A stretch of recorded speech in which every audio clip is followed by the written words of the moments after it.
வாழ்க, நோய் நொடி இல்லாமல் வளர்க, ஊராண்ட மன்னர் புகழ் போலே, உலகாண்ட புலவர் தமிழ் போலே.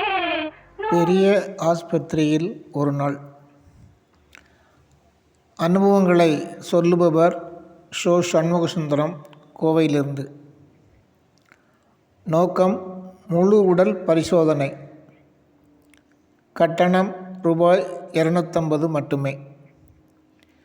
அப்படி என்னதான் இந்த பெரிய ஆஸ்பத்திரியில் இப்படி கூட்டம் மாளாத அளவில் நிரம்பி வழிகிறது? இந்த கூட்டத்தில் சிக்கி நோயை கொஞ்சம் குணப்படுத்தி பார்த்தாலோ அல்லது ஒரு நாளை இங்கு செலவு செய்தாலோ என்னவென்று மனசு யோசிக்க ஆம்புலன்ஸில் செல்லாமல் நடந்தே சென்றேன். காலை 7 மணி முதல் 12 மணி வரையிலும், மாலை மணி 3 முதல் 5 மணி வரையிலும் ஓபி சீட்டு வாங்கி டாக்டரை பார்த்து கொள்ளலாம். கோவை பெரியாஸ்பத்திரியில் கியூவில் நின்று கௌரவம் கருதி யார் கண்ணிலும் படாமலே ஓபி சீட்டு வாங்கி மாஸ்டர் ஹெல்த் செக்கப்புக்கு சென்றேன்.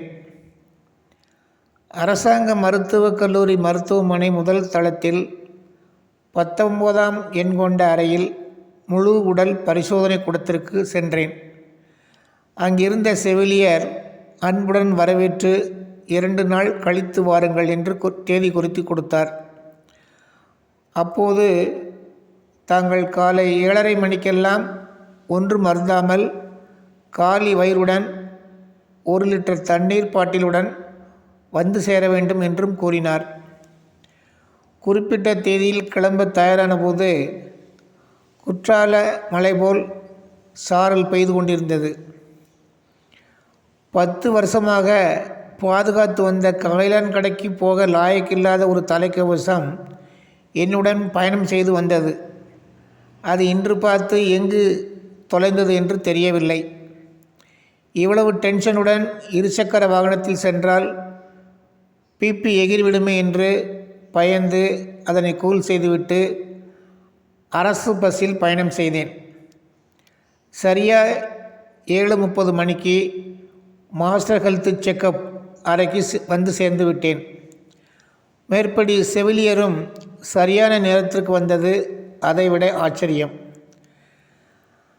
எல்லாம் ஒழுங்காக போய்கொண்டிருந்தது. அதுவும் நான் தான் முதல் ஆள். முதல் வேலையாக இரத்த பரிசோதனை. கூட்டம் இல்லை என்பது கூடுதல் விஷயம். அதனை முடித்துவிட்டு சிறுநீர் பரிசோதனைக்கு மாதிரி கொடுக்கப்பட்டது. நம்புங்கள், கழிவறை நன்றாக சுத்தமாக இருந்ததுதான் ஹைலைட். அதனை முடித்துவிட்டு இசிஜியும் எடுத்துவிட்டு எக்ஸ்ரே அறையன் 730க்கு தரைத்தளத்திற்கு சென்றேன். அது 8:30 மணிக்குத்தான் திறப்பார்கள் என்ற உண்மையை சொன்னாலும் 8:30 மணிக்கு திறந்திருந்தது அதைவிட ஆச்சரியம். அதுக்கு ஒரு சபாஸ் போட்டுவிட்டு அங்கே எக்ஸ்ரே முடித்துவிட்டு வெளியே வந்தவுடன் 9:30 மணிக்கு வயிறு பகுதி ஸ்கேன் செய்யப்பட்டு அதுவும் முடிந்து வெளியே வந்தேன். அப்பாட என்று பெருமூச்சு விட்டு ஆஸ்பத்திரி நடந்து செல்கிற வழியில் பார்த்தால் ஒரு குப்பை கூளத்தை கூட கண்ணில் பார்க்க முடியவில்லை. அம்புட்டு சுத்தம். இம்புட்டு தூரம் வந்துட்டு உங்களுக்கு ஏதாவது சொன்னால்தான் எனக்கு பிறவியே பெருமை சாற்றும் என்பதால் நீங்களும் இதனை பொறுமையுடன் கேட்டுக்கொண்டாலோ அல்லது தெரிந்து கொண்டாலோ உங்கள் உடல் மீது உங்களுக்கு காதல் வரும். பேரூரிலிருந்து 28 வயது நபர் என் பக்கத்தில் அமர்ந்திருந்தார். அவர் என்ன சொன்னார் என்றால், ராத்திரியெல்லாம் தூங்க முடியவில்லை, வேலைக்கு செல்ல முடியவில்லை, ஒரு தடவை மாஸ்டர் ஹெல்த் செக்கப் பண்ணி வாருங்கள் என்று அவர் வேலை பார்த்து வரும் நிறுவனம் லீவு கொடுத்து இங்கு அனுப்பி வைத்தது. மற்றொரு நபர் பீளமேடு டைட்டில் பார்க்கில் வேலை செய்பவர். போதிய தூக்கமில்லை, மென்டல் ப்ரெஷர், மேலும் பதட்டம், தூங்கி ரொம்ப நாளாச்சு, அதுதான் ஒரு தடவை மாஸ்டர் ஹெல்த் செக்கப் செய்ய வந்துள்ளேன் என்று கூறினார். ஆஸ்பத்திரி அறைக்கு வெளியே தனியே ஒரு மேசையை போட்டு போலீஸ் நிர்வாகம் 2 பேர்களை பணியமர்த்தி பணியில் இருக்கிற போலீஸ் துறை சார்ந்த நபர்களையும் மாஸ்டர் ஹெல்த் செக்கப்புக்கு வந்திருந்தனர். எல்லாரும் 40 வயதுக்கு கீழ். போலீஸ் துறையில் பணிப்பளுவால் நிறைய பேருக்கு மன அழுத்தம் மற்றும் ஹார்ட் அட்டாக் வருவதால் செக்கப் செய்ய வந்திருந்தனர். அதற்கும் ஒரு தனி பட்டியல் போட்டு செக்கப் செய்து கொண்டு நகர்ந்தனர். மிக விரைவான சர்வீஸ், கனிவான பேச்சு செவிலியரிடம் காண முடிந்தது. ஒரு சபாஸ் போட்டு மேற்போடு போலீஸுக்கு நன்றி கூறி பாராட்டி அங்கிருந்து கிளம்பினேன். இதனை அனைத்தையும் எனது மகன் மனைவிக்கு வாட்ஸ்அப்பில் செய்தியாக அனுப்பி வைத்தேன். எங்களுக்கும் ஒரு அப்பாயின்மெண்ட் வாங்கி கொடுங்கள் என்றனர். வாழ்க்கையில் நம்மையும் ஒரு மனுஷனா வீட்டாள்கள் ஒப்புக்கொண்டது இன்றுதான். சரி, நன்கு தூங்கி நன்கு சாப்பிட்டு பிரஷர் இல்லாமல் இருந்தால் இந்த ஆஸ்பத்திரி பக்கமே வர வேண்டியது இல்லை என்றால் 250 ரூபாயில் இங்கு ஒரு தடவை வந்து சென்று உங்கள் உடலை புதுப்பித்து கொள்ளுங்கள்.